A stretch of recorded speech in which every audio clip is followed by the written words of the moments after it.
Handa ba ang tao? Kung papansinin po natin ngayon, handa po ba ang henerasyong to kung sa isang gabi o mamaya, kunwari lang example lang po natin, handa po ba ang tao ngayon, kung darating po ngayon ang Panginoon, handa po ba sila ngayon, bukas o sa isang araw sa pagbabalik ng Panginoon? Titingnan lang natin, pansinin natin ang mundo. Handa po ba ang tao? Hindi. Bakit? Pansin po natin na sinabi ng Panginoon na maraming darating sa kanyang pangalan para linlangin ang tao. So pag ang tinuturo po niyan ay about sa mga tradisyon, ang tinuturo niyan ay hindi pagtanggi sa mundo, hindi po yan sa Diyos. Kasi ang gusto ng Diyos, tanggihan mo ang kasamaan ng mundong to. Kasi ang pagmamahal ay dala-dala ng ating Panginoon at doon mo marirealize at masasabi na napufulfill mo yung law ng Panginoon, the greatest commandment na sinabi ng Panginoong Jesus, na ang kanyang greatest commandment ay pagmamahal sa iyong Diyos ng buong puso, kaluluwa at iyong buong sarili. So kung hindi mo namamahal siya sa kanyang salita, hindi mo kayang mahalin ang iyong kapwa. Okay? So yun lang yun mga kapatid. So isang mapagpalang gabi po sa ating lahat, mga nanay, tito, tita, ate, kuya. Tayo po ay bago magsimula mga kapatid, tayo po ay alam mo yon, binigyan ng biyaya ng Panginoon sa bawat araw na gamitin ang ating mga dila sa tamang pamamaraan at hindi sa maling bagay. Kung dati tayo ay namumuhay ng kauri ng mga taong nabibilang sa mundong ito, the son of disobedience, Ephesians chapter 2 verse 1 to 3, di ba? The rest of the son of disobedience, kung dati mga kapatid, ang ating dila ay ang lumalabas, ay mga katulad ng mga taong ganyan din ang lumalabas. Okay? Mga pagkamuhi sa kapwa, pagganti sa kapwa, unforgiveness, walang pagpapatawad. Pero ngayon, tayo ay binigyan ng awa ng Panginoon, ibinigay ang kanyang full grace, full mercy, para makapagbago sa kasamaan ng nangyayari na nakapalibot sa mundong ito. Tayo po ay magdasal. Let's start to pray. Magpasalamat po muna tayo sa ating Panginoon. Panginoong Diyos, dakilang Panginoong Hesukristo, ang iyong pangalan ang siyang iluluklok, itataas ng lahat ng tao. Darating ang Panginoon, aming Diyos, na ang lahat ng tuhod ng mga tao ay luluhod at ang lahat ng kanilang mga bibig at dila ay magsasalita na kayo ay Diyos, na nag-iisang Diyos, na Diyos na buhay at hindi Diyos sa pamamaraan ng mundong ito. Tunay nga, Panginoon, na kayo ay palaging tapat. Tunay nga, Panginoon, na kayo ay mapagmahal. Ang isang katulad namin, Panginoon, na makasalanan sa mundong ito, makasalanang ipinanganak, Panginoon, ay binigyan mo ng awa, binigyan mo ng buhay, at binigyan mo ng pagmamahal na hindi nakaranas sa pagmamahal sa mundong ito. Panginoong Jesus, kami nagpapasalamat sa iyong kadakilaang pagmamahal, sapagkat ito ay dadalhin nyo panghabang buhay. Kami nagpapasalamat, Panginoong Diyos, sapagkat kami ay nakaramdam ng biyaya sa aming mga puso. Nakaramdam ng totoong biyaya na hindi pang makamundo o nakikita. Pero ito ay eternal na biyaya na aming na-receive. Tunay nga, Panginoon, na kapag humiling ang iyong mga anak, ay hindi kayo magbibigay ng isang ahas. Bagkus kayo ay magbibigay ng isda sa inyong mga anak. At ganun niyo po kamahal, Panginoon, ang inyong mga anak dito sa mundo. At kayo'y nagiging maawain pa rin, Panginoon, hanggang ngayon. At nagiging patience para baguhin ng mga tao ang kanilang kasamaan sa mundong ito, talikuran ng kasamaan sa mundong ito, at siyang sumunod sa iyong kalooban, sumunod sa iyong kaharian, Panginoon. Nagpapasalamat kami, dakilang Diyos, Hesukristo ng Nazaret, sapagkat ang iyong buhay ay talagang nilinis ang aming mga puso at konsensya. Sa iyong dugo, ako ay namulat. Sa iyong dugo, ako ay nagkamero ng tunay na pagmamahal, Panginoon. Kaya nawa po, Panginoon, sa mga makakapakinig ng inyong salita, ay baguhin mo, Panginoon, hipuin mo, haplasin mo ang kanilang mga puso para mabago at malinis mo ang kanilang mga konsensya, Panginoon. Kami ay nagpapasalamat at kami nagiging matatag sa lahat ng problema. Nagpapasalamat kami, Panginoon, sa lahat ng sakuna, sa lahat ng pagdurusa, sa lahat ng pasakit, Panginoon, na nararanasan namin sa mundong ito. Ito'y patunay lamang na ginagamit mo ito para kami magpatiwala. Kami magtiwala sa inyo, Panginoon. Lahat ng nasakit na nararamdaman namin sa aming mga puso ay ipagkakatiwala namin sa inyo, Panginoong dakilang Diyos, Heso Kristo ng Nazaret, sapagkat kami ay may panghahawakan balang araw, Panginoon. Maraming salamat po. Nawa ay gabayan nyo ang araw na ito, gabayan nyo ang live na ito, ipagkaloob nyo ang kahilingan, Panginoon, ng inyong mga mahal na anak, at ang mga taong malayo sa inyo, Panginoon, ay inyong hipuin ng puso. Sapagkat darating ang araw, talagang pantay ang hatol nyo sa bawat isa. Pantay ang hatol nyo sa lahat ng tao. Maraming salamat po at nawa po ay maging maayos ang pag-share namin ng inyong Kingdom Gospel, gabayan ng bawat isa at maging matatag sa muli niyong pagbabalik. Panginoong Diyos, Heso Kristo. Maraming salamat po. Ang iyong pangalan ay dadakilain at magkakalat sa apat na sulok ng mundong ito. At kung ano ang nilalaman po ng puso ng bawat isa ay siyang magpapakatotoo sa bawat isa. Maraming salamat po. In the name of the Lord Jesus Christ, in the name of the Father, the Son, and the Holy Spirit, one living God, let's start for our topic tonight. Amen. So, ang atin pong talata na tatalakayin, mga kapatid, ay 1 John chapter 1 John chapter 1 verse 1 to 10. Okay? Mga kapatid, bago tayo dumako sa 1 John, ang dami nating nabasa, nasubaybayan sa lahat ng bawat talata ng Panginoon, di ba? Kasi dito, masasabi natin na talagang ang salita po ng Panginoon ay perfect sa pagkakasunod-sunod. Hindi po yan na isang pagkain sa isang fast food chain na pipili ka, di ba? Na okay lang na hindi magkakasunod. Okay lang na kuhanin mo yung verse na to, then the rest of that, wala ka nang pakialam. Hindi po ganun ang Panginoon. Kasi nung binigay ng Panginoong Hesukristo ang kanyang buhay, ibinigay niya po ito nang walang pag-aalinlangan sa tao. Kaya this is a free gift. Paano mo tatanggapin ang biyaya ng Panginoon? Diba? So dito malalaman natin kung paano tayo inililihis, talagang binibigyan ng awa at mercy ng Panginoon sa bawat araw bago niya sunugin ang masamang mundong ito. 1 John chapter 1 verse 1 to 10. Magpatuloy po tayo. My brother and sisters, sabi dito ni John, pakinggan po natin. We want to tell you about the Word. The Word. Wala pong ibang sinabi. Okay? Anong sabi? We want to tell you about the Word. Salita that gives life, the one who existed before the world began.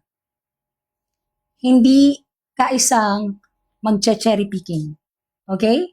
Hindi ka isang manok natutuka sa iyong gusto diyan dyan. Diba? Actually, hindi pala manok. Ang manok pala ay malinis kumain. Ubus pala yan lahat. Okay? Hindi ka isang kukuha lang ng menu. The Word, pag sinabing the Word before the Old Testament, in the time of Noah, before the flood, the same word of this. This is alive. That's why, kapag narinig mo ang salita ng Panginoon, ito ay matalim at matalas na tumataga sa iyong kaluluwa. Okay? Ito ay matalim na masyadong parang yung puso ay bumibilis ang tibok. Diba? Na ikaw ay nanlalamig ang mga kamay, nanlalamig ang iyong mga paa. Sapagkat ang salita ng Panginoon ay parang, anong sabi doon? Itak ba yun? Tagak? Ano ba yun? Oo, yung basta yun. Okay? Na masyadong matalim. Sapagkat ikaw ay binabasa, kapatid ng ating Panginoon. Okay? Binabasa ka niya ngayon. Amen. So, magpatuloy po tayo. Kasi lalaki siya, hindi siya babae. Sir, masaya na po ba kayo? Wow, peace. Ano pa pong masasabi nyo? Ano pa pong gusto nyong sabihin? Baka mamaya sabihin nyo na alien, okay? Sabihin nyo na po yung gusto nyong sabihin. Tapos, ano pa po?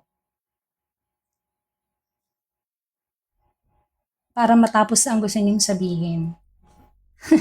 Okay? So, magpatuloy po tayo mga kapatid. Sinasabi sa kasulatan, this word that gives life. So, hindi po yung pipili ka ng mga bagay na pabor sa'yo. Itong buong salitang ito ang siyang nagbibigay buhay. At doon nga po manggagaling ang pananampalataya.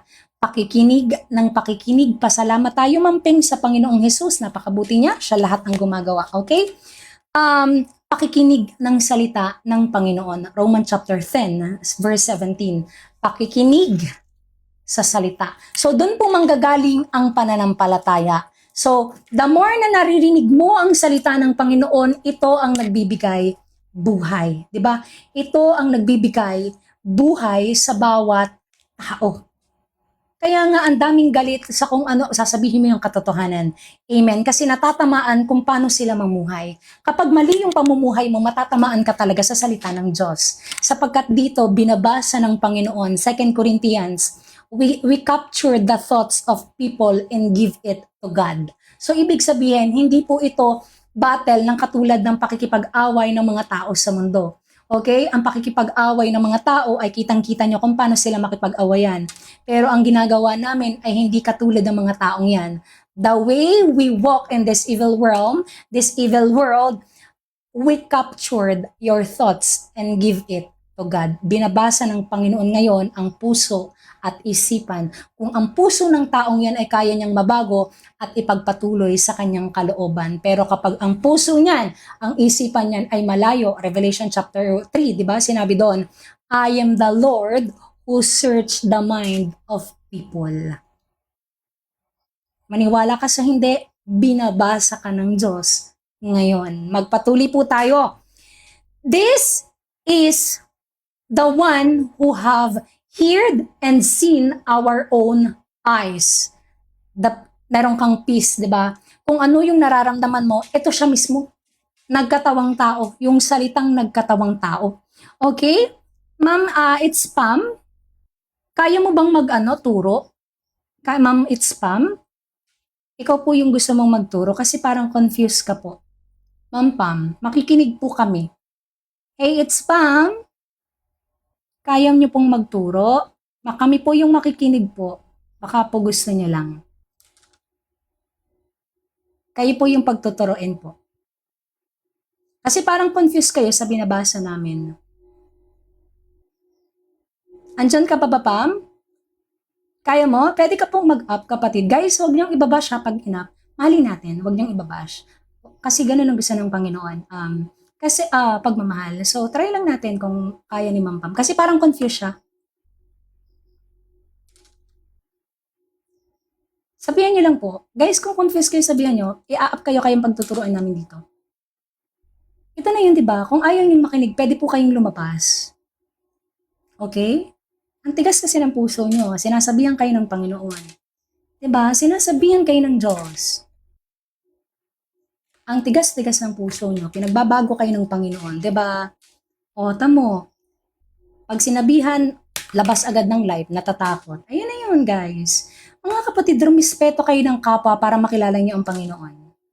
Okay? Kung ayaw niyong maniwala sa aming sinasabing kingdom gospel, malaya po kayong lumabas. Huwag na lang po kayong mang-distract kasi marami pong nakikinig dyan. Okay?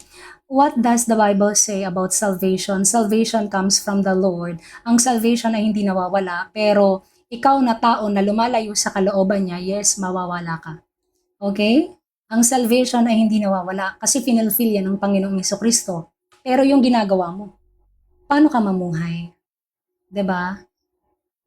Ikaw mismo yung gumagawa para lumayo sa salvation. Free gift nga siya eh. 'Di ba? So, paano ka mamuhay? Salvation, hindi yan mawawala. Kaligtasan yan eh. Pangako yan ng Panginoon eh, diba? Pero yung ginagawa mo, paano ka mamuhay? Diba? Sir Frank, masyado pong parang ang galit naman ang puso nyo. Mga kapatid, kayo ay magpatawad, okay? Mahalin yung Panginoon. mahalin niyo ang salita niya kasi walang ibang makakapagligtas kundi itong salita na nagkatawang tao. Pakinggan po natin mga kapatid.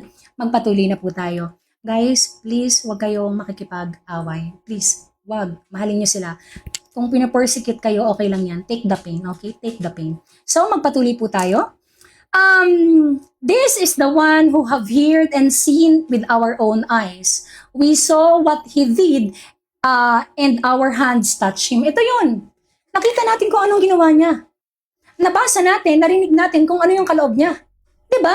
Sa bawat araw na ibinibigay mo yung puso at yung isipan, nagkakameron ka ngayon ng pag-iisip ng Panginoong Diyos. Kasi pag ang pag-iisip mo ay nasa mundo, destruction yan. Alam natin na walang laman ang kayang makakapag-please sa Panginoon. Dahil ang pag-iisip ng laman ay kaaway ng Diyos. Ano po ba yung pag-iisip ng laman? Ayan na ngayon. Lahat na ng kasamaan, kaugalian, kawatak-watak, kadumihan, nasa isip ng taong nasa laman. Pero kung ikaw ay namumuhay sa buong salita, diba? Sa espiritu na ibinigay ng Panginoon para linisin ang iyong konsensya, kung nalinis. Para linisin ang iyong puso at mabago sa kaloob ng Panginoon. So mga kapatid, ang sinasabihan dito ay mga taong nakilala ng lubusan ang kadakilaan ng ating Panginoong Hesukristo. Ngayon po ay sinasabi dito sa verse 2, magpatuloy po tayo. Siya ang pinagmulan ng buhay na walang hanggan. Amen! Ay nahayag at aming nakita. Pinatotohanan at pinahayag namin siya sa inyo na sa simula't simula pa ay kasama na ng Ama at nagpakita sa amin.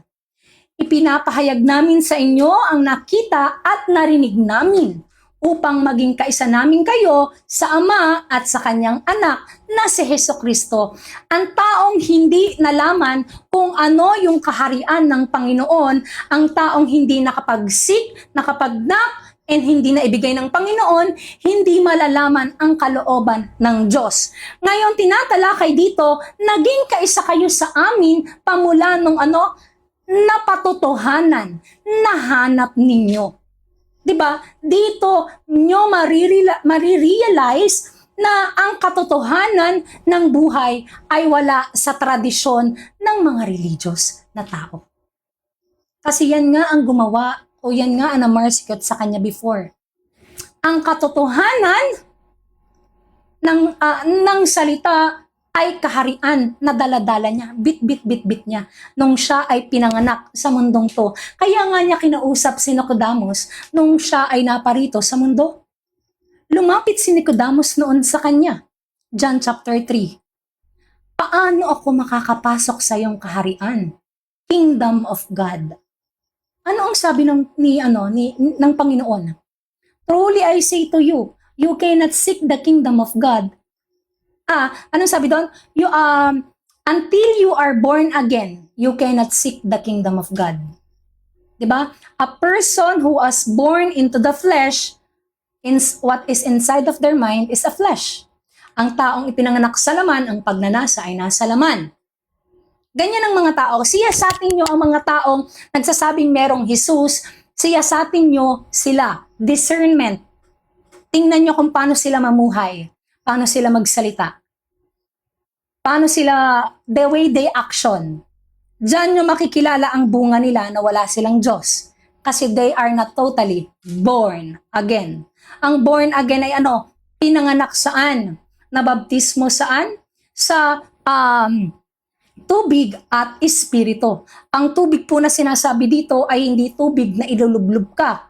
Ang tubig na sinasabi dito ay nabanggit po sa 1 Peter chapter 2 verse 23. Ito ay the one who cleans is asking God to cleanse your conscience. Baptism. Okay? Paglilinis sa iyong kaisipan. Kasi si John the Baptizer, ang ginawa niya nung siya ay bumaba dito, prepare the way. Diba? Prepare niya sa tubig ang Panginoon.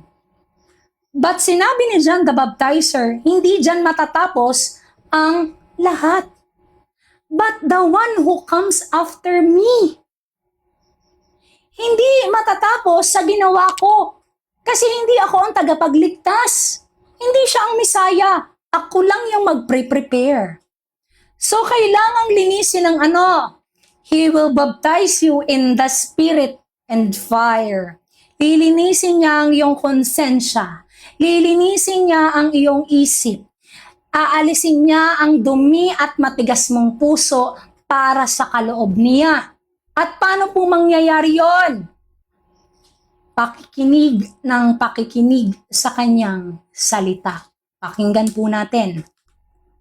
The Lord said, isinusulat namin ito upang malubos ang aming kagalakan. Verse 5, ang pamumuhay sa liwanag. Ito ang mensaheng narinig namin mula sa kay Heso Kristo. At ipinapahayag naman namin sa inyo. Ang Diyos ay liwanag at sa Kanya ay walang anumang kadiliman. Pag sinabing liwanag, alam nyong sa Kanya nga ay walang kadiliman. Pag sinabing kadiliman, alam mong namumuhay ka sa masama mong laman.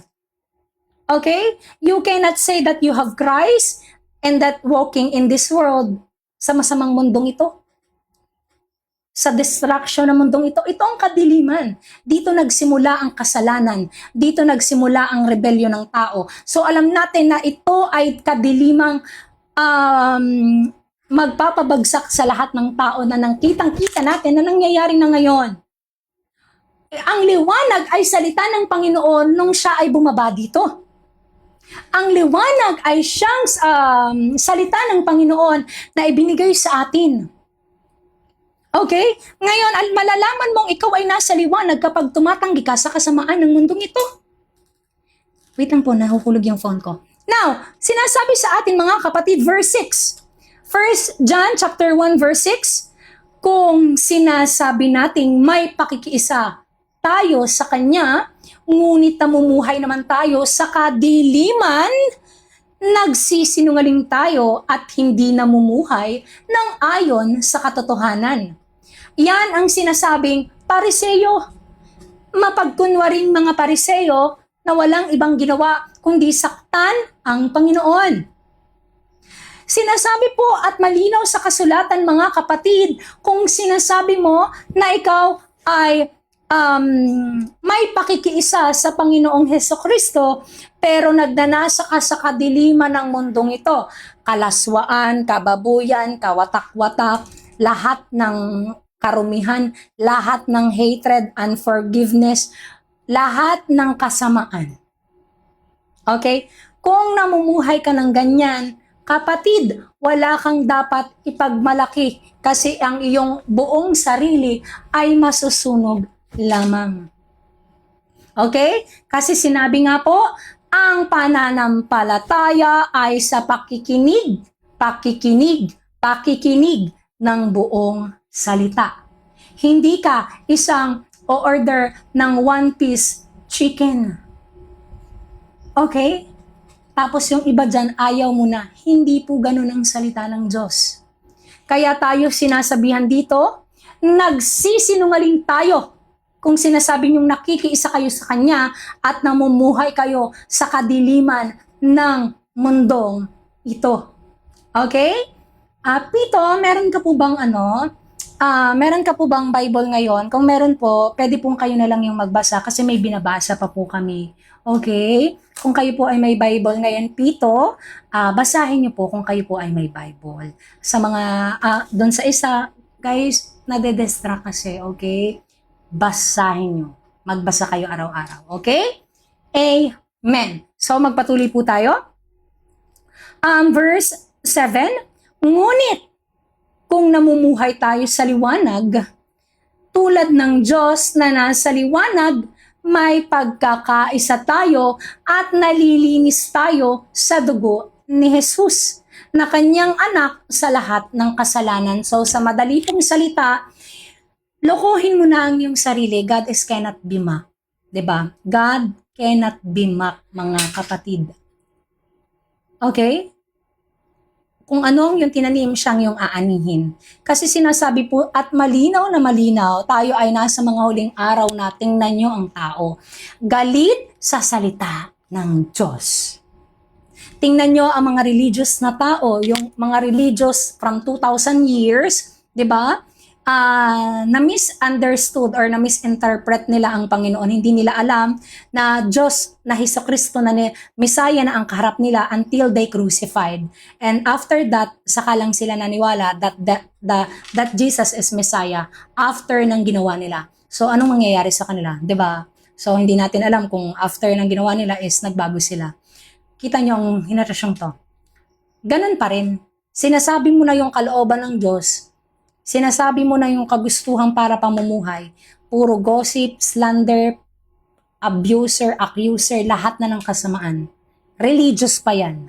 Okay, mga reliyosong tao. So, katulad ng mga religious na tao, gaya ng nangyari from 2,000 years, ganun pa rin ang mangyayari.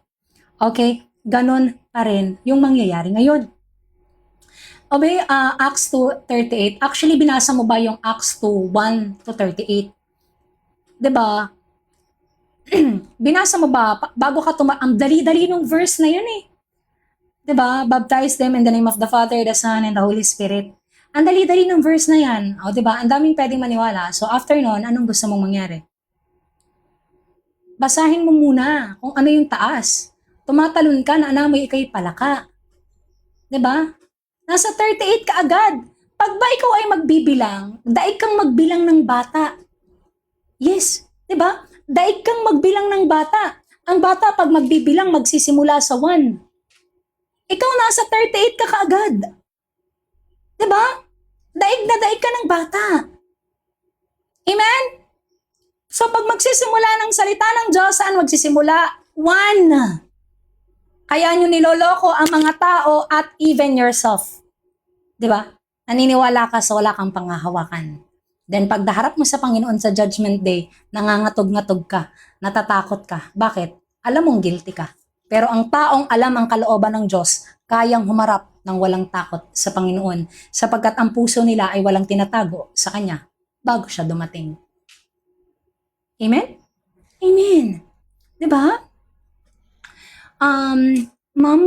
Sir Kylie, guys, wag po kayong bastos kung ayaw niyong makinig ng salita ng Diyos, okay? Yan po ay maraming tao or bata ang nakakapanood.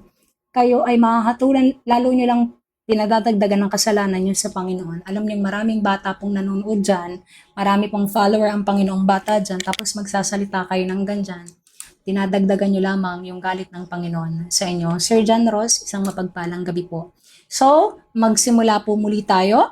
Verse 7, ngunit kung namumuhay tayo sa liwanag, mga kapatid, tulad ng Diyos na nasa liwanag, may pagkakaisa tayo at nililinis tayo ng dugo ni Jesus, ng anak niya, ng kanyang anak sa lahat ng kasalanan. So, kung ikaw ay namumuhay sa kaloob, naghihintay sa kanyang pagbabalik, umaayaw sa mga bagay na ayaw ng kasalanan ng Diyos, 'di ba? Umaayaw sa lahat ng galit ka sa kasalanan, 'di ba?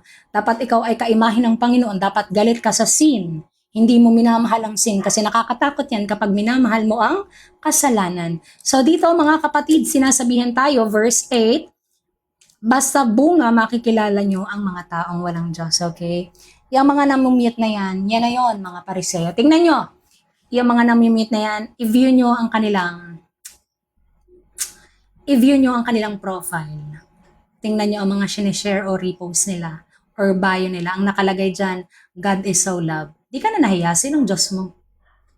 Di ka na nahiya. 1 John chapter 5. Paano mo sasabihin mahal mo ang Diyos na hindi mo nakikita at kinamumuhian mo ang iyong kapatid na iyong nakikita? Diba? Di ka natatakot. Amen? Yung mga taong yan kasi nga ay matigas ang puso talaga. Ewan ko pero matigas talaga puso nila, guys. The days of Noah days is also the days of this generation, the Son of Man. Before niya wasakin ang mundong ito, before niya wasakin ang generation to, nagbigay siya ng awa, nagbigay siya ng babala. So, katulad nun, Pag sinabing days of Noah, alam natin kakaunti, wawalo lamang ang naligtas doon. So pag wawalo lamang naligtas doon, ano pong ine-expect nyo sa 8 bilyong tao? Anong ine-expect nyo sa 8 billion tao? The gate is narrow and the way is hard and few will find it. Okay? So, magpatuloy po tayo. Magbago kayo, anong mga Happy Pride Month? Pride nga yan diba? Magbago kayo mga Happy Pride Month. Nakakatakot yan. Okay? So, magsimula po tayo mga kapatid. Sinasabi sa kasulatan, verse 8, if we say that we have no sin, we are fooling ourselves, and the truth is not in us. So wala pong magsasabi sa atin, mga kapatid, na tayo ay walang kasalanan. Okay? Wala pong makakapagsabi sa atin na wala tayong kasalanan. Okay? Pag nagsabi po ang taong yan na siya ay nasa Panginoon tapos sasabihin niyang wala siyang kasalanan, niloloko mo ang iyong sarili. Okay? Lahat ay nagkasala, ang Panginoong Hesukristo lamang po ang hindi. Verse 9, but if we confess our sin, God will forgive us. So ngayon, dahil tayo ay pinatawad ng Panginoon, ayaw natin sa kasalanan, ayaw natin madapa sa kasalanan even in the thoughts and motives na nasa ating mga sarili, isipan bawat araw. Sinasabihan po tayo mga kapatid na kapag tayo nagkasala, nadapa, 'di ba? Kapag ikaw ay lumalakad, matetem ka pag lumalakad sa Panginoon everyday spiritual. After mong lumakad sa Panginoon, nadapa ka sa kasalanan. Sinasabi sa kasulatan, if we confess our sin, God will forgive us. So, madali pong salita, Christ is our mediator. So, kung nagkasala tayo ay lumalakad sa Panginoon sa bawat araw. Tapos paglakad natin, alam mo yan, attempt ka. Hindi sexual immorality ha, alisin nyo sa iyong buhay ang sexual immorality. Ito yung ginagawa ng mga tao ngayon, okay? Riri, ano yon? Ba't galit na? Tamo naman si Riri. Tamo si Riri, may pa-cross-cross pa naman si Riri. Magtuturo ka ga naman, Riri. Gusto mong magturo? Diba? Pag sinasabi natin na tayo nagkasala, Panginoon, linisin mo ko, patatawarin ka. So, ang pinaka number 1 na aalisin niyo mga kapatid talaga, galit talaga ang Panginoon sa sexual immorality. Kung bakit nga si Eve at si Adam ay nagkasala ng malala sa Panginoon. Okay? So, kaya nga po ibinigay, Ma'am Elaine, maraming salamat po. Ma'am El Jane, salamat po. Kaya po ibinigay ng Panginoon ang marriage. Okay? So, it is better to marry than to born in passion. Kung may jowa ka, or kung meron kang boyfriend, girlfriend, tapos gumagawa kayo ng ganyan na labas sa kasal, it is better to marry. Maniwala ka sa hindi. Maniwala ka sa hindi. Ipapaputol ko ang aking 10 daliri. Okay? Na kaya lang naman nagtatagal ang relasyon ng mga tao ngayon ay dahil sa sexual immorality. Alisin nyo ang sexual pagdating sa inyong relasyon. Tingnan natin kung tumagal kayo. Okay? Kaya mong gawin yung ginawa ni Jacob 14 years before Sarah. Diba? Before Sarah.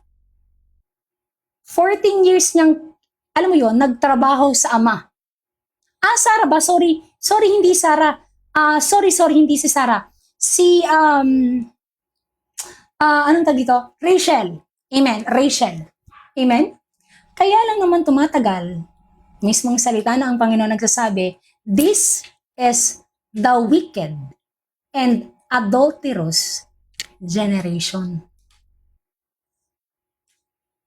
Kaya lang naman tumatagal ang relasyon nyo dahil sa sexual immorality. Alisin nyo sa relasyon nyo ang part ng sexual. Tingnan natin kung makatagal yan. Okay? So, diba, dito napapansin natin na wala talagang pagmamahal doon. Wala talagang pagmamahal pagdating sa ganyang relasyon. Kasi ang totoong pagmamahal ay ito. Ito po ang totoong pagmamahal. Mga kapatid, na siyang ibinigay ang buhay sa sangkatauhan. Magpatuloy po tayo. Amen? Kaya po ang isang taong, kunwari, ganito ha, example natin. Ang lalaking tao gustong makahanap ng godly na babae. Okay? Kasi pansin natin sa lahat ng babae ngayon ay karamihan, hindi karamihan, okay? Iba po ang godly women sa religious or para si women. Okay? Simba now pero nasa loob ang kulo later. Okay? So iba ang godly women sa religious women. Now, kapag ang isang lalaki ay may gusto sa God, ang isang worldly, okay? Ang isang worldly na lalaki ay may gusto sa isang godly, maniwala ka, worldly ka, hindi ka papatulan ng isang godly na tao. Naghahangad ka ng babaeng makadiyos. Naghahangad ka ng babaeng buong puso talaga, yung talagang hindi mangangabit, yung hindi kaunting kulanting alam mo yon, bibigay. Kasi bakit? Ang worldly na tao ay hindi kayang magtiis. Okay? Hindi niya kayang magtiis. Ngayon, ang isang babae na godly, kahit pa anong gawin mo, okay? As long na hindi ka godly na tao, okay? As long na wala kang godly living, hindi ka makakakita o makakahanap ng babae na godly. Okay? So, kung gusto mong magkamero ng ganong asawa, magsisimula ang pagbabago sa iyong sarili. Okay? Ito po ay wala. Guys, wag kayong magpapaloko. Hindi naman lahat. Hindi naman siguro lahat. Hindi naman lahat. Pero siguro, more or less, parang ganon. Mga kapatid, marami po akong kilala na ganyan nga, nasa loob ng ganyan. Na after ng ganyan, divorce ang nangyari. Okay? Divorce. Why? Kasi nga hindi naman talaga yan ang totoong taong yan. Akala mo porket nasa simbahan yan, porket nakanta-kanta yan, choir yan, nasa Panginoon yan. Okay? So mga kapatid, dito natin marirealize na magsisimula po ang pagbabago sa iyong sarili. Kung gusto mong paboran ka ng Diyos, kailangan mong paboran mo muna ang Panginoon. Okay? Kung gusto mong pakinggan ka ng Diyos, kailangan mo munang pakinggan ang kagustuhan ng Diyos sa iyo. Okay? Pero kung makakahanap ka ng godly and then godly na tao, that is good. Siguro napaka-bless mong makahanap ng, hindi po godly at religious kasi ang godly na babae kayang-kayang ma-discern ang religious na tao. Napakadali pong ma-discern ng religious na lalaki. Okay? Kasi the way they chat, the way they talk, malalaman mong wala talaga sa Diyos yan. Kasi ang tao pong godly ay ang priority, syempre, ay hindi pag-impress ng mga bagay sa mundo, hindi pag-impress sa mga bulaklak, okay? Hindi ganyan. So, marirealize nyo, pagdating makahanap kayo ng babae na godly, napaka-bless mo kapatid.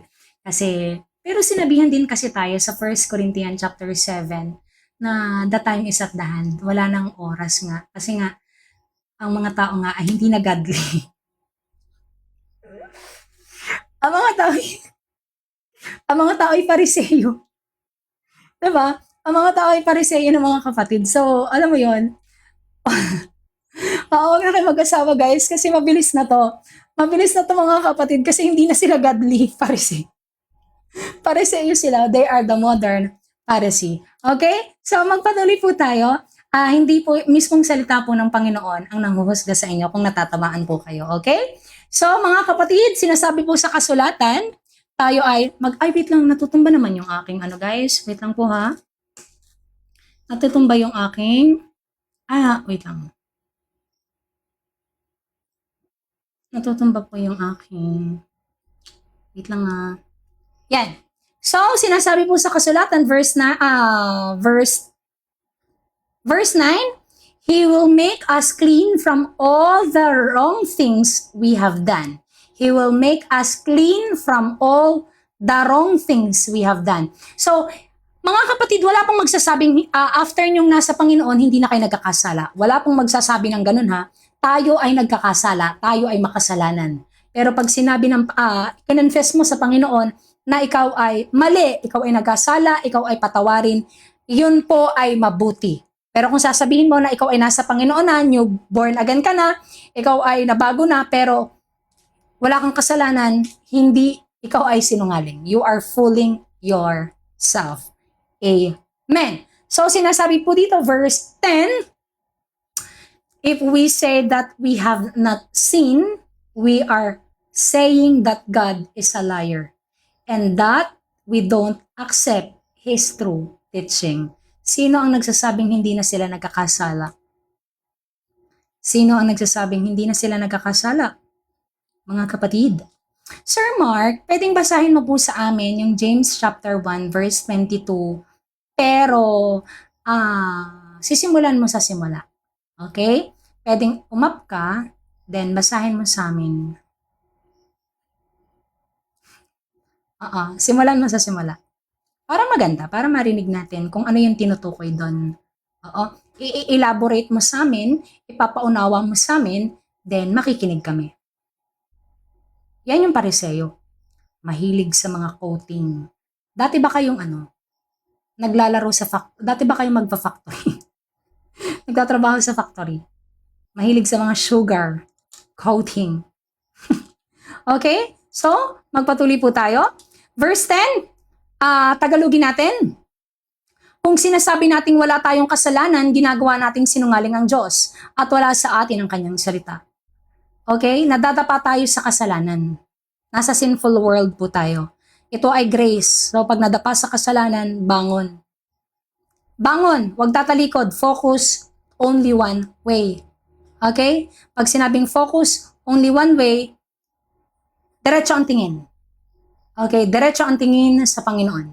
Ganon ang lakad. Okay? We are a sinner.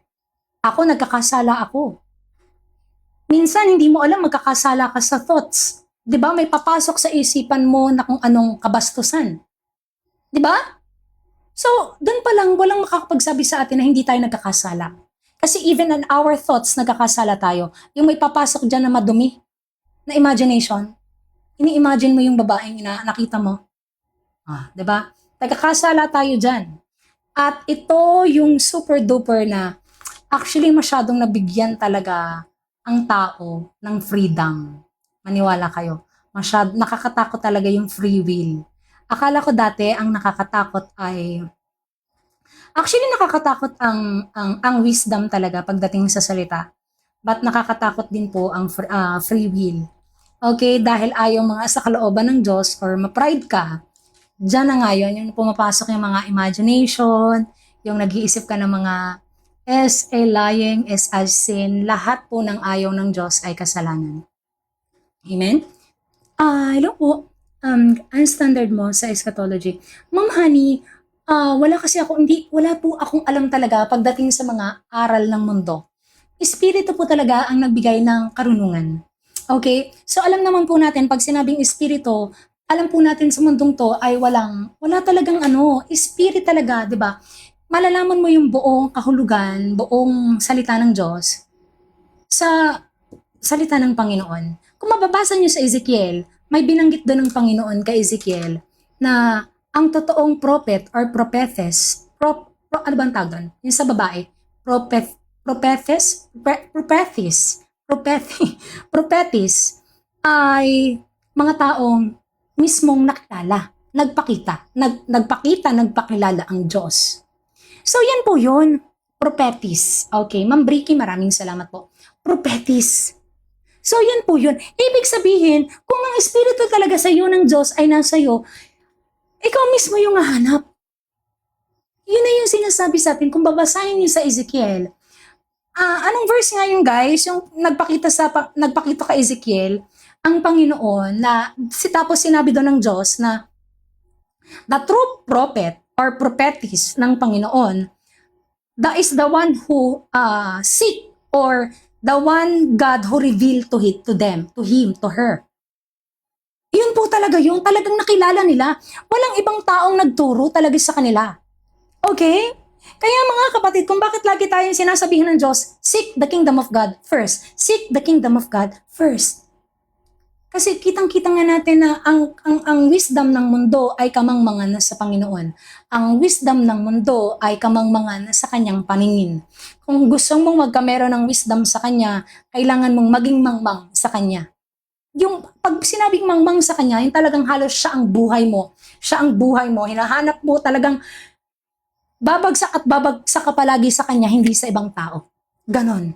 Okay? So magpatuloy po tayo. 1 John chapter 2 na tayo mga kapatid. Guys, pasensya na ha kung di ko mababasa yung inyong mga ibang comment or yung mga, even yung mga babash, wag na, hayaan na lang natin. So 1 John chapter 2 verse 1 to 3. So Jesus is our helper. Pakinggan nyo ha. Ang ganda nito, promise, pakinggan nyo ha. Itong part na to, napakang ganda ng talatang to. Pakinggan nyo ha, pakinggan nyo. Jesus is our helper. My dear children, I write this letter to you so that you will not sin. But if anyone sin, we have Jesus Christ to help us. He always did what was right. So he is able to defend us before God the Father. Ito na yun. Ayaw ng Diyos ng kasalanan. Pero pag nadapa ka sa kasalanan, andyan ang Panginoong Hesukristo para tayo ay linisin bago ang paghahatol ng Diyos na nasa heaven. Ngayon, sinasabi po sa atin, but if anyone sin, so matik talagang kailangan nating tanggihan ang kasalanan. Saan po ba nagmumula ang kasalanan? 1 Timothy chapter 1. Binanggit dyan kung paano nagsisimula ang kasalanan. Sa ginagawa ng tao. Okay? Sa ginagawa ng tao. Bakit ka nang gahasa? Naisip mo yan. At bakit mo naisip? Sinunod mo ang kagustuhan ng iyong puso. So dahil nang gahasa ka, dun pa lang sa inisip mo, nagkakasala ka na, ginawa mo pa. 'Di ba? So, isip, kaya laging sinasabihan tayo, guard your heart. Above all, guard your heart.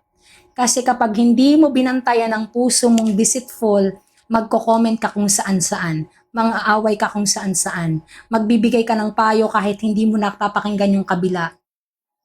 'Di ba? No! Kalma! Dahil sa entertainment na pinapanood ng mga tao, K-pop pa more, ang inyong puso ay ginagawang deceitful sa mga pinapanood nyo. 'Di ba? Kaya akala nyo nakapunood kayo ng mga mahalang-mahalan. Ngayon gusto mo ganung mahaling ka, 'di ba? Deceitful yan, friend. Ngayon nakakaisip ka ngayon ng imagination at nagagawa mo ngayon. Dahil sa ating mga napapanood. Kaya ang entertainment ay isa po sa way ni Satan para ang mga bata ay magkamero ng kaalaman sa kung ano ang mabuti at masama. Oh, please mga kapatid, share the kingdom of God. Pati mga bata mapapahamak sa masamang henerasyong to. Ang mga bata po ay hindi na nagiging pure sa masamang henerasyon to. Why? Sinabi ng Panginoon, let the children come to me. Amen. Tingnan niyo ang mga bata. Lumalapit ba sa Diyos? Hindi. Saan po lumalapit? Peppa Pig. Huwag niyong panoodin ang mga bata. Nalalaman nila kung ano ang masama at tama. Nalalaman nila kung ano ang mabuti sa mali. Diyan nagsisimula at diyan nagkasala si Adam at si Eve nung nalaman yung mabuti at masama. Kaya kita nyo, ang daming kabataan na basta na lang magmura. Ang daming kabataan na basta na lang magsasalita ng kung ano-anong kabastusan. Dahil saan? Napapanood, napapakinggan. Magsisimula po ang simbahan sa inyong tahanan.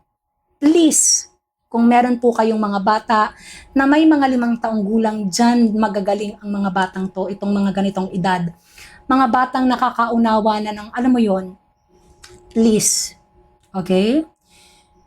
Bantayan nyo ang mga bata. Ilayo nyo sa social media. Ilayo nyo. Napakasama ng mundong to. Okay? Lagi nyong gabayan kung paano magdasal. Napakamabuti nito. Turuan niyo kung paano magdasal sa Panginoon. Sa totoo lang po, mas napiplease ng mga bata ang Panginoon pag the way they pray. Okay, why? Kasi nga, ang mga bata ay pure sa Panginoon. Ang mga bata ay napaka-pure sa Diyos. Kaya kung ang batang yan ay napakadaldal the way they talk the Lord, napakasaya ng puso ng Panginoon. Kaya ilayo nyo ang anak nyo sa panonood ng mga kung ano-anong cartoons na nakakaalam kung ano ang mabuti sa masama. Kasi may hatol sa Panginoon yan. Maniwala kayo. Okay? So, ito ay hindi pananakot sa tao. Ito ay pagbibigay ng tamang pamamaraan kung paano tayo lumakad sa masamang mundong ito. Ang mundo po ay masama na. Ang mundo po ay pasama pa ng pasama. So kung gusto mong magkameron ng peace, kung gusto mong magkameron ng magandang buhay sa bawat araw na parang napakasaya ng iyong buhay, gumawa ka ng tama sa mata ng iyong Ama na nasa langit sa bawat araw. Itigil mo ang lahat ng kasamaan ng ginagawa ng iyong laman. And peace will come to you. Sinasabi sa kasulatan, mga kapatid, He will defend us. Okay, pag nadapa kayo sa kasalanan, then the Lord is there. Pray to the living God and ask the Lord that lean you sa nagawa mong kasalanan. Sa gawa, ano yun? Sa gawa, nawala po. Sa nagawa mong mali. Okay? Verse 2, Jesus is the way our sins are taken away. Paano po maaalis yung iyong kasalanan? Pakikinig sa salita ng Panginoon. Kaya nga dapat malinis ang iyong isip at malinis ang iyong konsensya, malinis ang iyong puso sa salita ng Panginoon. So doon malilinis ka. Malalaman mo kung ano yung gusto ng Diyos, kaloob ng Diyos, at mali mong nagawa. Okay? Para malinis ang iyong pamumuhay sa masamang mundong ito. So, magpatuloy po tayo mga kapatid. Verse 3 na po. 1 John chapter 2 verse 3. Okay? Tagalogin naman po natin. Verse 3, nakatitiyak tayong kilala natin ng Diyos kung sinusunod natin ang kanyang pangautos. Ano ang utos ng Panginoon? Mga kapatid na alam nyo, please, wag nyo sasabihin sa mga kapatid na alam, please lang, pero sa mga tao po na nandito na bago lamang, tatanungin ko lamang po kayo, ano ang utos ng Diyos?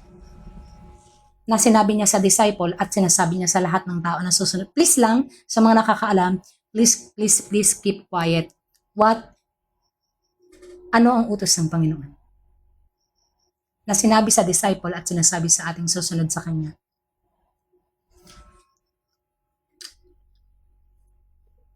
Sinabi po ito sa John. Nasa John ito kung di ako nagkakamali. Nasa John na gospel ito.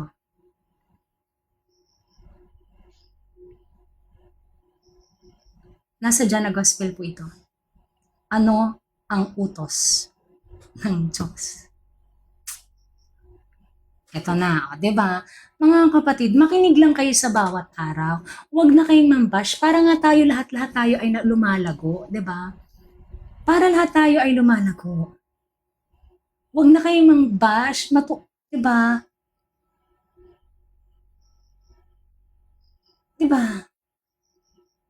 Yes, bash. Amen. It is a love. Sinabi to ng Panginoong Hesus sa mga disipulo. Ngayon, ang aking utos ay pagmamahal. Kung sinasabi mong mahal mo ako, pero ikaw ay may kinamumuhian. Ito na yun kasi ang pagmamahal, kapatid, ay binanggit din sa kanyang iba't ibang parteng salita, kaya kailangan niyong magbasa. Sa isang batas, James chapter 12, ay kaakibat ng buong batas. Ano po yun? Ibigin mong yung Diyos, do not commit adultery, do not commit adultery, lahat kung ano yung utos ng Panginoon. Hindi siya inabolish. Okay? Hindi siya inabolish. Sinabi na yun ni Jesus. Okay. Sinabi na yun ng Panginoon, I did not abolish the law, but I want to fulfill. Ang batas ay ginawa niyang pagmamahal. Sa isang batas ay kaakibat, James chapter 2, kakaikibat ng buong batas. So, paano mo malalaman yung utos kung hindi mo alam ang salita? Romans, ulit, binanggit ito kapatid. 'Di ba? Ang nagpapatunay na mahal niya ang kanyang kapwa ay nagsasabi sa salita na huwag kang makikipag mangalunya. Love. Okay? Hindi niya inabolish ang law. He wants us to fulfill not by the law, but love.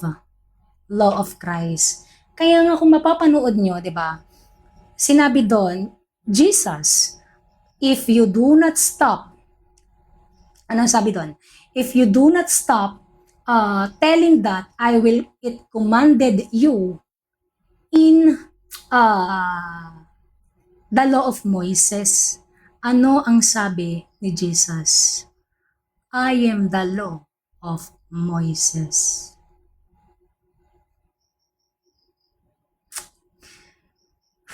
Disibang mundo, maniwala kayo. Kawawa ang henerasyon to.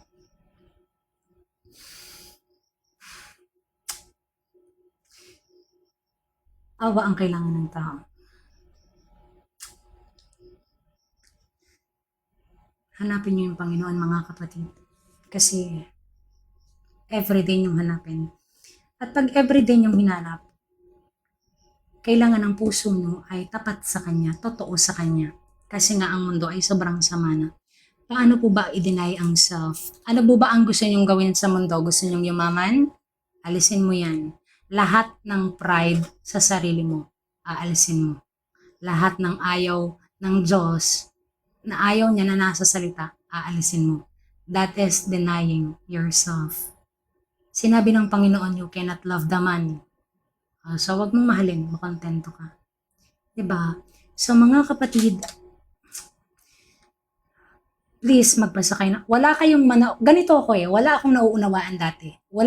Ito po sa totoo lang wala talaga akong nauunawaan sa salita. The way na nagbabasa ako sa salita ng Panginoon, hindi ko talaga siya magets. Alam mo yung parang ang lalim parang ako nagbabasa ng kung ano, ang sakit sa ulo, ganyan ako dati. Ngayon, the way na parang, alam mo yun, pinupush talaga ako ng Diyos na isik, talagang hanggang dulo, pag nandiyan ka na hinahanap mo, huwag kang babalik. Huwag kang lilingon. Huwag kang aano sa mga tumatawag sa'yo ng mga bumalik ka sa hindi. Kasi mangyayari dyan, talagang hihilahin ka ni Satan para hindi mo malaman yung dulo ng hinahanap mo. Iyan yung nangyari sa akin at doon ko na-realize nung sabi, tisibang mundo, Panginoon, tisibang mundo. Okay. Ano po bang ibig sabihin of I am the law of Moses? Love. Diba? Kaya sinunod ni Moises ang Panginoon dahil sa pagmamahal niya sa Diyos. Hebrews dahil sa pananampalataya niya sa Panginoon. Okay? Ma'am Tin, kayo po ba ay, kasi hindi ako kayo po ba ay atheist, agnostic, o religious? Kasi kung religious kayo, hindi kita papayuhan. Kasi may nakatatak na sa iyong isipan. Okay? Na hindi ko kayang alisin sa iyo. At yun yung binanggit sa Matthew chapter 13. Pero kung ikaw ay isang agnostic or isang atheist, pwede kong, sabihin sa iyo, nahanapin. Pero kung ikaw isang religious na tao, hindi kita kayang mabago. Kasi yan yung sinabi na pride sa wits about Matthew chapter 13. The wits and the weeds. Yung nalaman, alam mo yun, kilala mo ang Panginoon pero meron kang bitterness.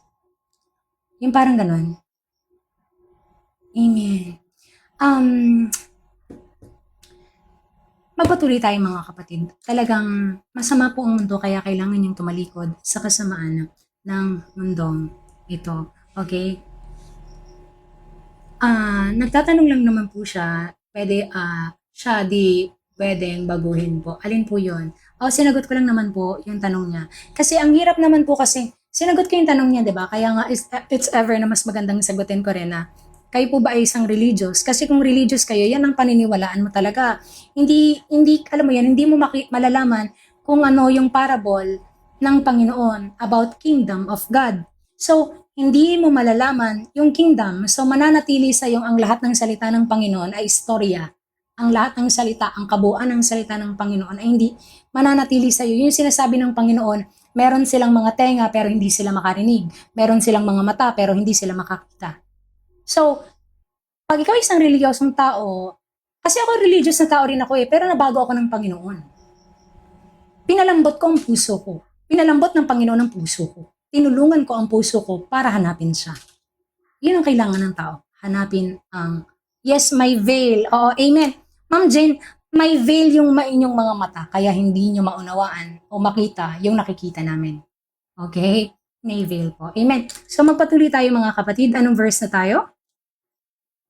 Verse 2, siya ang ibinigay na handog, 1 John chapter 2 verse 2. Siya ang ibinigay na handog para sa kapatawaran ng ating mga kasalanan.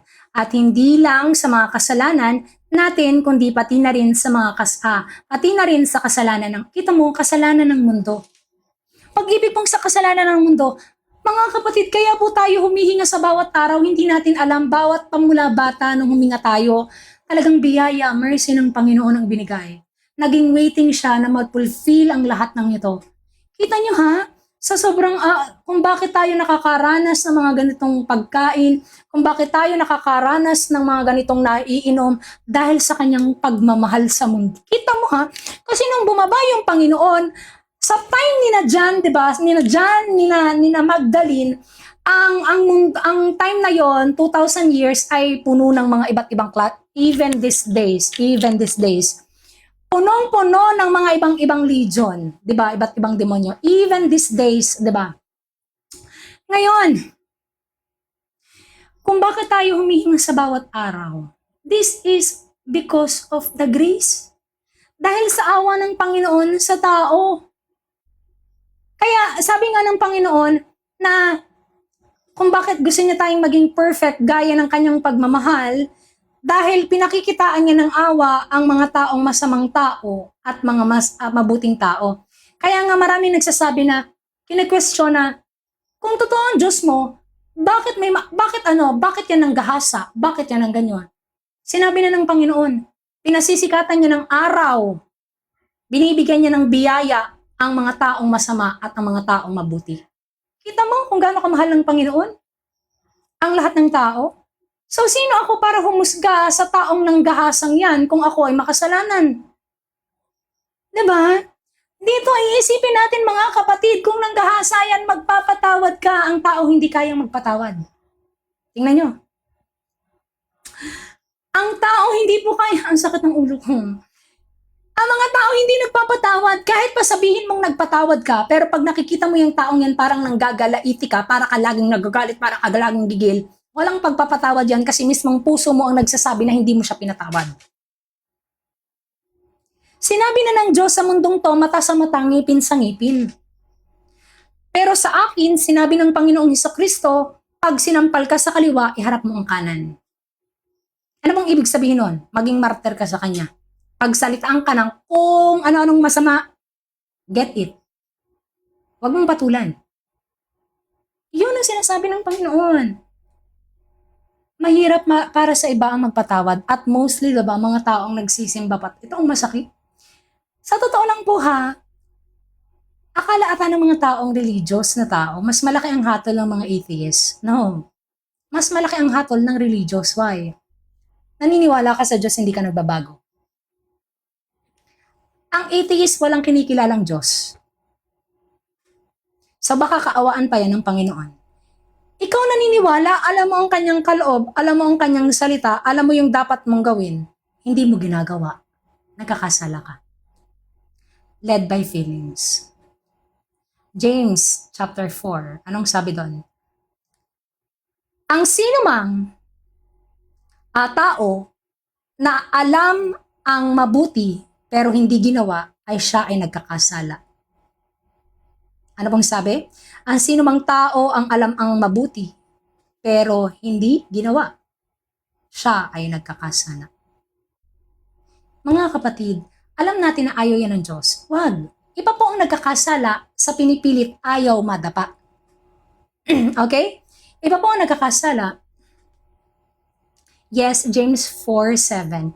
Iba po kasi yung nagkakasala sa tao, 4:7 ba yun? Pero alam ko nasa 4 nga yun. Iba po ang nagkakasala sa taong pinipilit. Iba po yung gustong magkasala sa taong pinipilit at ayaw magkasala. Kasi lumalaban kayo, di ba? I mean, Sir Daddy, alam nyo, pinatitigas nyo lang talaga ng pinatitigas ang puso ng Panginoon. Talagang dinadagdagan niya lang ng dinadagdagan. Guys, hindi naman ako, alam nyo, sa totoo lang po, ang mundong to ay binigyang pasakit ang puso ng Panginoon. So dahil nga, ganito lang na mararanasan namin everyday, halos araw-araw, yan ang nare-receive ko. Halos araw-araw, mga kung ano-anong pagmumura ang nare-receive ko. Sa tingin niyo po ba, masasaktan pa ako dyan? Wala na, sobrang ng pain. Kumbaga parang, ang lahat na po ng sinasabi niyo sa akin ay parang wala na, dead man na talaga sa akin. Parang, alam mo yun, sinaktan ako ng mundong to eh. So, sinaktan ng mundong to, ang Panginoon ko, matik, sasaktan din ako nito. So, walang mabuti sa mundo, guys. Tanggin niyo yung sarili niyo kasi pinapahamak niyo lang ang sarili niyo. Oo, Mariposa. Diba? Immune na ako. Yung pasakit, grabe. Akala ata ng mga tao ay ang pagsunod sa... Hindi naman po ang sinasabi ng Panginoon ay super perfect na hindi ka nagkakasala. Hindi po sinasabi ng Diyos na talagang hindi ka super sin. Hindi po ganun. Ang gustong banggitin ng Panginoon ay totoong genuine love. Tunay talagang tunay na puso. Pag sinabing genuine love, genuinely na pagmamahal sa Panginoon at sa kapwa mo. Tayo mga tao, nagsiselebrate tayo ng Christmas, nagsiselebrate tayo ng ganito, na mga makamundong bagay. Pero naisip mo bang bigyan ng kumot yung nasa lansangan? Anong tingin natin? Mas papansinin ng Panginoon yung pagsiselebrate natin ng mga handa, ng mga ganitong bagay. Pero yung taong humihingi man lang ng barya ay hindi mo nabigyan ng pagmamahal, hindi mo man lamang naabutan, asan yung genuine love doon? Bumibili tayo ng mga bagay sa mga bundong to, tingnan nyo, paano akala natin sa Diyos, mapiplease natin ng Diyos sa mga ganitong, hindi po. Tunay na pagmamahal ang tinitingnan ng Diyos. Kung meron ka sa pagkainan mo at nakabili ka ng ganitong bagay kaunti sa darating na Kapaskuhan, ang sinasabi mong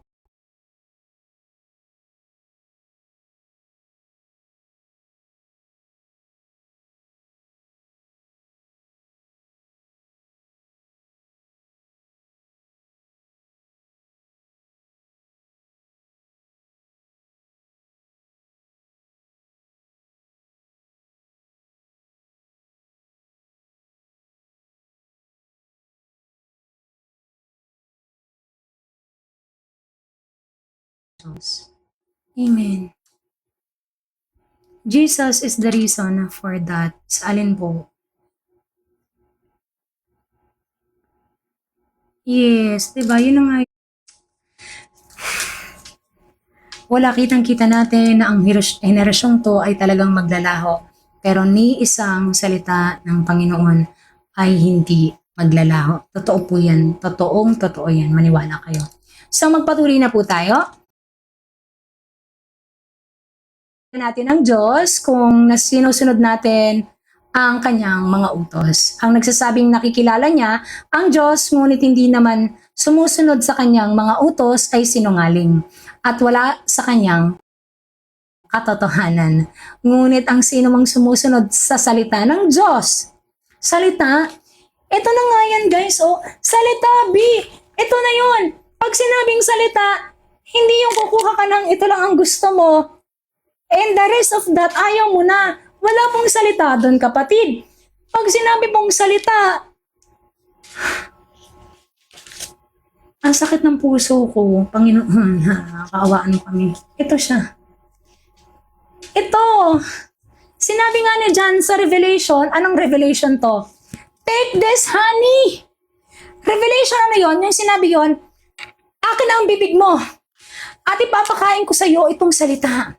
Para itong sa iyong dila, sa iyong bibig, ito ay mapakla. Pero kapag ito ay dumaos-os sa iyong tiyan, ito ay parang honey. Revelation ano nga yun?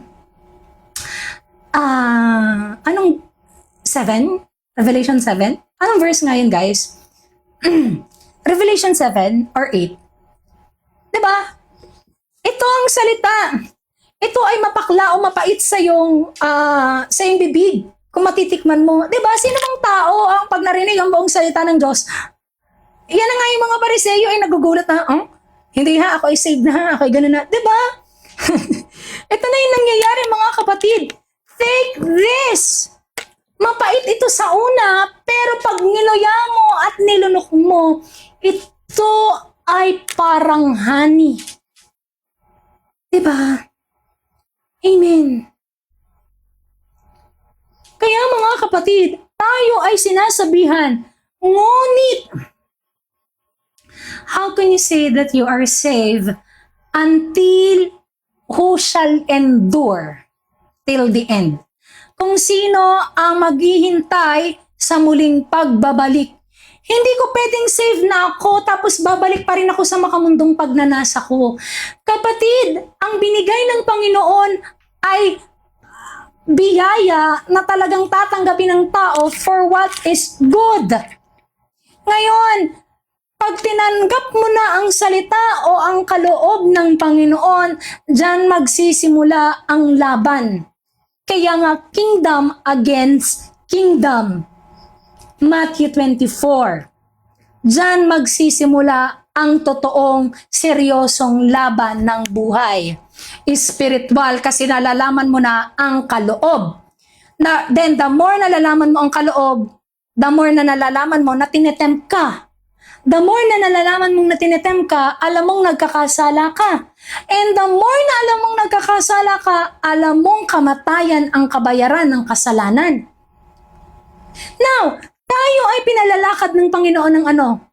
For our battle is not from the blood, hindi kapatid, hindi tao, but spiritual darkness. Entities. Diba? Ang ating kaaway ay mga dark evil spirit na bumubulong sa mga taong malayo ang puso sa Diyos. Okay? Kaya sinabi doon, kung sino magtitiis sa pagdurusa. Ngayon, malalaman mo yung kaloob ng Diyos, nagiging patience ka. Alam mo na ngayon ang kaloob ng Panginoon, lumalabang ka bawat ayaw ng Panginoon to, wait lang, ayaw ng Diyos niyan, ayaw ako mag-iisip. Nadapa ka sa kasalanan, repent.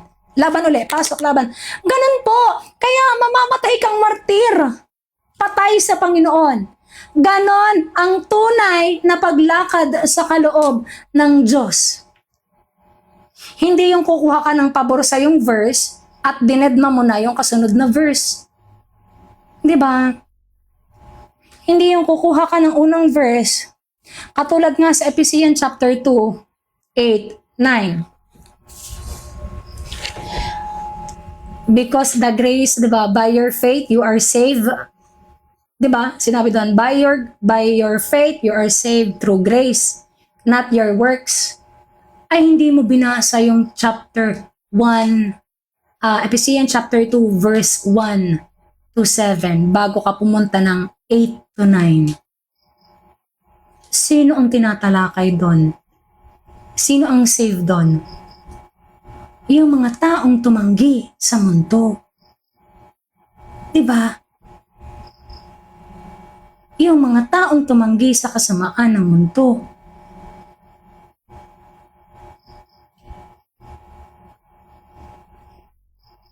Paano mo makikita sa tao na tinanggap niya ang Panginoon? Paano mo makikita sa tao, mga kapatid, na tinanggap niya ang Panginoon? Paano mo makikita sa tao na tinanggap niya ang Diyos? Action. Pagbabago. Diba? So, kapag nakikita ko sa iyong sarili, sinabi mo na meron kang Jesus, bunga, fruits, action. Pag sinabi mo sa akin na meron kang Jesus at nakita ko sa iyo, makikita ang pagbabago, bunga. Amen. Bunga. 'Di ba? Makikita ko sa iyo na namumuhay ka pa rin sa mga kalaswaan mo, namumuhay ka pa rin sa mga pagpo-post ng makamundong bagay. Makikita ko pa rin na sa iyo ang pagta-thirst trap ng mga, alam mo yun, yung pasarap, yung ikaw isang lalaki, tapos pasarap ka ng, teach me how to doggy, teach me how to doggy, teach me, o hindi na nahiya, tapos sasabihin mo, I am saved by grace. Thank you, Lord. O, sinong niloloko mo? Diba? Ngayon, kung tinanggap mo ang Diyos, may bunga. Pag walang bunga, ano ang sabi ng Panginoon? Ano, hindi po ako nanguhusga. Okay? Sinasabi po natin ang salita ng Diyos, hindi po ako nagsimuhusga. So, pag sinabing may bunga, ano ang sabi ng Panginoon? Pag yung mga taong wala sa bunga, ang mga taong walang bunga ay anong gagawin ng Panginoon? Ang mga taong hindi nagkameron ng good fruit or bunga, walang pagbabago sa action, sa ugali, sa behavior. Ano pong sabi ng Panginoon sa John chapter 15 verse 1 to 5? Isusunugin, puputulin. So, ang mga taong matigas ang puso at ayaw sumunod sa kaloob ng Diyos, ay ano pong mangyayari? Susunugin. So, mga kapatid, di ba? Nakuha ko to, di ba? Mismong sa dila niyo ng labas na ang may Diyos ay tumanggap sa Panginoong Hesukristo. Patingin nga ng bunga. Di ba? So ngayon, kapag ang mga tao ay walang bunga, walang Hesukristo. Okay? Walang pagbabago, thirst trapper, tapos kendeng-kendeng, aganggiyan ng buyong buto, kendeng. Walang bunga. Okay? Hindi ka na magiging katulad ng dati. Okay, so dapat merong, yes, finish work siya at yun ay ginawa niya ng finish work na hindi ginawa ng tao. Yung finish work na yon ay kakayahan ng Panginoon na ibinigay sa Panginoong Hesukristo nung siya ay nandito. Siya ang nag-fulfill niyan. Para, 'di ba, ang sino mang susunod sa akin, tanggihan ang kanyang sarili. Kaya nga finish work. So ibig sabihin, magkakasala tayo sa mundong to, pero ang Diyos ay nananatiling tapat. Magpatuloy ka. Magpatuloy ka. Diba? Hindi mo kayang gawin yung hindi nagkasala. Kaya nga, finish work na yon. Dahil finish work na yon, sinabi ng Panginoong Hesus, ang sino mang susunod sa akin ay tanggihan ang kanyang sarili. Okay? Amen. So, yun na yun. Kaya ang sino mang susunod sa kanya, dapat na bago talaga. Hindi ka na yung nasa dating app ka pa. 'Di ba? Kung ikaw ay totoong may Jesus na sa iyong buhay, dati mong gawain yan, aalisin mo yan. Ay hindi, talagang chat kang maiging. Yes, oo. Saan ba tayo mamaya makikita? Talaga? Ililibre mo ba ako? Hindi gano'n. Hindi po ganun, okay? Ang totoong nabago ang isip at nagkamera ng Jesus sa kanyang mga sarili ay may pagbabago. Okay? So magpatuloy po tayo, mga kapatid. So sinasabi dito, verse 6, ang sino mang nagsasabing siya ay nasa Diyos, dapat siyang mamuhay ng tulad ni Jesus. Amen! Diba? Ang sino mang nagsasabing siya ay sa Diyos, dapat, anong sabi? Mamuhay ng tulad. Paano mamuhay ang Panginoong Hesus nun? One way. Kaloob ng Diyos. Okay? One way. Let you will be done. Not mine. Yours will be done, Lord. Yours will be done. Faith, paano ako naging condemnation? Kung sinasabi ko yung paano mo, explain mo nga sa akin kung paano ako nag-condemn sa sinabing yon. Sinasabi mo ay salita ng Diyos, pagmamahal, sasabihin mong condemnation. Diba? Tanggihan nyo yung sarili nyo. Kaya kayo ganyan, ayaw nyong tanggihan yung laman nyo. Okay? Verse 7 po, magpatuloy na tayo. Mga kapatid, ang salita ng Diyos, mga minamahal, hindi bago ang ibinigay kong utos na magmahalan kayo, kundi dati na. Diba? So, anong utos? Magmahalan. So, pagmamahal, kaya mong gawin lahat. So, ang commandment ng Panginoon na binigay sa mga disipulo ay pagmamahal. And love start saan? Sa Panginoon muna. Paano mo mamahalin ang kapwa mo kung hindi mo alam ang kanyang salita? Diba? Paano mo mamahalin ang kapwa mo kung hindi mo mahal ang kanyang salita? So, sa Diyos muna. So, ang commandment ng Panginoon ay love. Diyan magsisimula ang totoong pagmamahal. Ayan na naman tayo sa cherry picking verses, John 3:16. Bago ka pumunta sa John 3:16, ano ang sinabi sa John 3:1-15? You need to be born again. Okay? You need to be born again. Diba? Paano ka maniniwala sa kanya kung hindi mo siya napakinggan? Paano mo siya makikilala kung hindi mo napakinggan tong buong salita niya? Romans chapter 10. Diba? Sinabi po yun ng Panginoon doon. Napakinggan mo ba ang kanyang buong salita? Paano mo? Kapatid, kailangan mong pakinggan para mabago ka. Para, diba sinabi doon? At paano sila makakapagdasal sa Panginoon kung hindi nila napakinggan ang mabuting balita? At paano nila mapapakinggan ang mabuting balita kung walang nagturo, kung walang nagsabi? Ngayon, paano mo pakikinggan ang mabuting balita? Hindi po by verse, by whole context. Kasi hindi mo alam kung ano ang sinasabi doon, whoever shall believe shall be saved. Paano ka ngayon masisave? At paano ka maniniwala kung hindi mo narinig na ayaw niya ng sexual na immorality? Paano ka maniniwala kung sinabi ng Diyos na nagbang magpatawad? Diba? Hindi ka nagpatawad, paano ka magsisave? Ayan na yung sinasabi ng Panginoon. Paano ka masisave kung hindi ka nagpatawad? Ang pakikinig ng salita ang siyang makakapagbago ng buhay ng tao. Amen? Diba? So, ang pagbabagong, ang whoever shall believe, you need first what? To be born again. Para ka maniwala sa kaloob ng Panginoon. Okay? Lahat tayo nagkakamali. Wala naman pong nagsasabi na hindi po tayo nagkakamali, mga kapatid. Okay? Wala po tayong, so own efforts for you ang salvation. Wala po kayang makapag-own efforts dun, guys. Ako po ay nadadapa sa kasalanan, pero ayoko ng kasalanan. Galit ako sa kasalanan.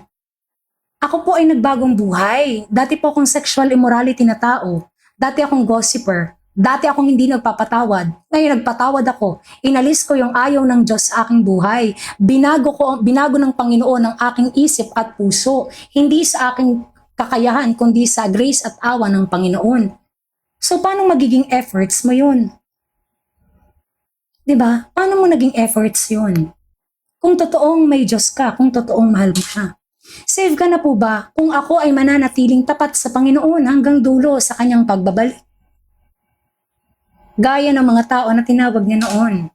Ito ay real battle everyday. Araw-araw to. Kung ako ay, di ba, habang ako ay nagtuturo ngayon, kitang-kita nyo, di ba, ako ay araw-araw nagpo-post, nagaganito. And then later on, nakaisip ako na, ayoko na, pagod na ako. Tumalikod ako. Pagtalikod ko, bumalik ako sa kalayawan ko, sa kasama ng aking dumating ang Panginoon. Sa tingin niyo masisave ako? Sa tingin niyo masisave ako?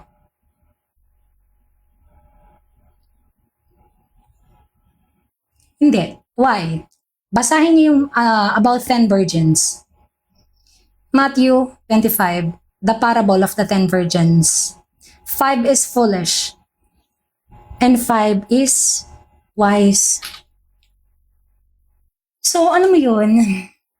Ang rapture ay second coming. This is two writer, but one, this is two author, two writer. Magkaiba lang yung kanilang sulat. Ang rapture po ay second coming to writer. To writer po ito. Dalawang writer sa magkaibang at magkasalungat na sulat na pahayag. Okay? Ang tao ay nakakaranas. Guys, nawawala na tayo. Nawawala na tayo, okay?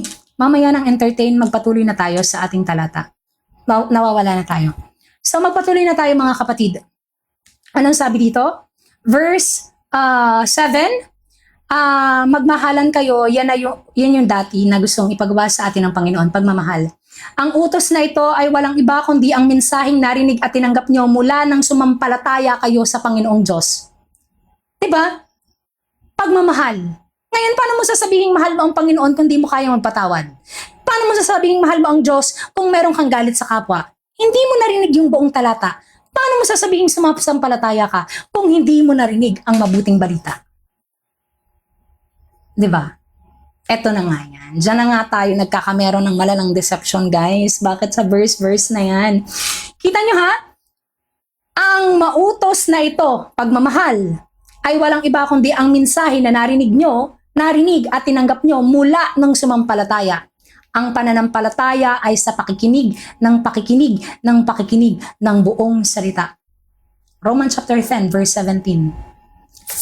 Faith comes by hearing of the word of God. Kaso ang gusto mo lang pakinggan is love. God's love you. Hindi mo pinakinggan yung counsel ng ayaw ng Panginoon. Paano ka maliligtas? Doon ngayon nagkakameron ng malalang deception. Okay? Amen. Ma'am Aroxy, pwedeng umakyat ka, alam mo yon, mag-explain ka sa amin kung paano, actually blasphemy ang ginagawa mo ha. Sinabihan kayo ng Panginoon na ang blasphemy ay, 'di ba? Actually, umano na ako dito ng nagpaliwanag na ako ng nagpaliwanag, wala namang nangyayari. Ma'am Roxy, paano naging masama ang salita ng Diyos? Sa pagsasabi, binanggit ng Panginoon, ang lahat ng makakabuti ay galing sa Diyos. Ma'am Roxy, paano mo, kita mo, may konsensya ka pa ba? Naririnig po ba ang konsensya mo? Blasphemy ang ginawa mo, maniwala ka.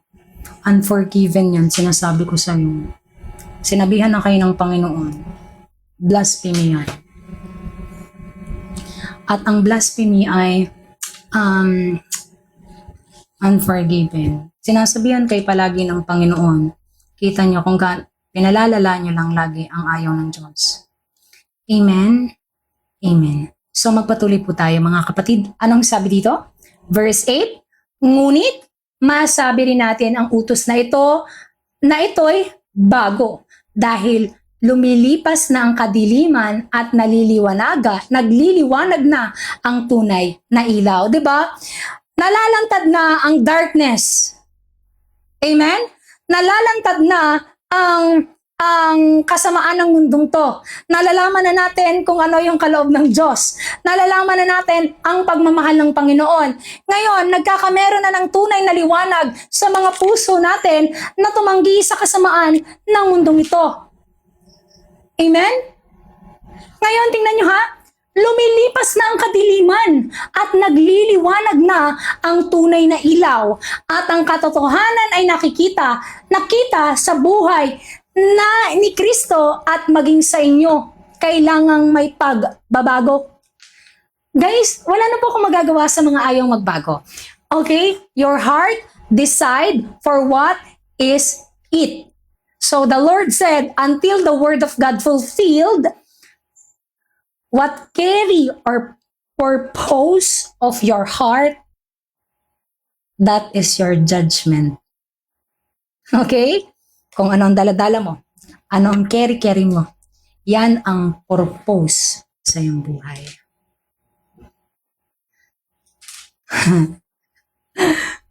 Mga kapatid, pauwi na kami. Maniwala kayo. Pauwi na ang Diyos. Okay? Ano pong version ng Bible nyo? AJV po. Pero ang ginagamit ko dito po sa live ay ERV at ASND po. Kasi madalas ay marami po kaming kasamang matatanda at bata. So, mga kapatid, tayo ay magpatuloy na. Hindi na natin siguro ito tatapusin hanggang para makapagpahinga na rin po ang mga kapatid. Ituloy na lang natin to bukas. So, hanggang verse 11 lang tayo. Ang sino mang nagmamahal sa kanyang kapatid ay namumuhay sa liwanag at walang anuman sa buhay niya ang magiging dahilan ng pagkakasala ng kanyang kapwa. May boyfriend ka, naniniwala kayo sa Diyos, or kahit sino man. Tapos, kayo rin yung, hindi kayo kasal, gumagawa kayo ng ayaw ng Diyos. Kita niyo ang sabi ng Panginoon. Ang sino mang nagmamahal sa kanyang kapatid ay namumuhay sa liwanag at walang anuman sa buhay niya ang magiging dahilan ng pagkakasala ng kanyang kapwa.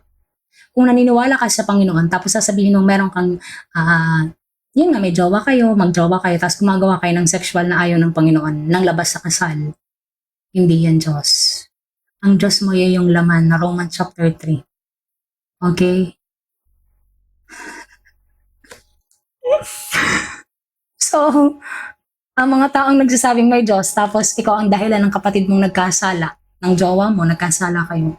B, alam niyo ba na ang taong wala sa kasal or marriage, tapos ayaw magbago ha, ito ay ayaw magbago. Anong mangyayari sa kanila? Yan yung sinabi ng Panginoon, 2 person become one spirit, prostitute. 1 Corinthians, binanggit ng Panginoon. 'Di ba? Ano ang sabi ng Panginoon? Anyone who commit a sin, a sexual sin to his body, ay nagkakasala sa kanyang sarili. 2 person become one. 2 person become one. One spirit become prostitute. So, ang tunay na pokpok ay mga taong wala sa kaloob ng Diyos. That is a prostitute.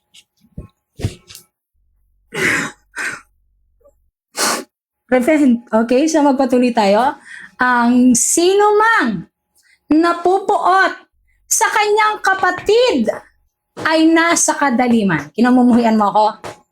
Wait lang, okay? Kinamumuhian mo ako, pakinggan mo. Ang sino mang napupuot sa kanyang kapatid ay nasa kadiliman. Lumalakad siya sa kadiliman at hindi niya alam ang kanyang patutunguhan dahil binulag siya ng kadiliman. Englishin natin, okay? So, magpatuloy po tayo. Mga puso nyo ang nagdedesisyon yan, hindi po kami. Okay? Kami ay tagapagbigay lang ng salita ng Panginoon. Okay? So, darating po ang araw, malapit na. Ang lahat ng tao, ako, kayo, lahat tayo, ay haharap sa Panginoon. Pakinggan natin. Verse 11, 1 John chapter 2, verse 11. But whoever's hate their brother or sister is in darkness. They live in darkness. They don't know where they are going because the darkness has made them blind. Hindi nyo alam yung tama sa mali. Bakit? Kasi ang Diyos ng mundong to ay binulag ang inyong mga isip, mata, puso, kaluluwa. Okay? So, see you on Judgment Day. Ma'am Miss M, bakit po siya naging scary? Pwede niyo pong ipaliwanag kasi salita siya ng Diyos eh. Miss M, bakit siya naging Bakit siya naging scary? Scary kasi kinamumuhian mo yung kapatid mo. Diba? So, tayo mga kapatid ay magpatuloy na. So, tayo ay magdasal na mga kapatid. So, dito po muli matatapos ang ating talakayan ngayong gabi. So, bukas, tayo ay magpapatuloy po muli. So, bukas, baka mga ganung oras po ulit tayo. Mga 8 p.m. po muli tayo. At magkita-kita po ulit tayo. So, mga kapatid, yes, kita nyo kung gaano kadami ang deceive. Kung gaano kadami ang ayaw sa kaloob ng Diyos. So, see you on Judgment Day. kasi lahat ng tao ay hindi makakatakas sa kanyang galit. This world will be indulged of fire. Let's start to pray. Magdasal po tayo.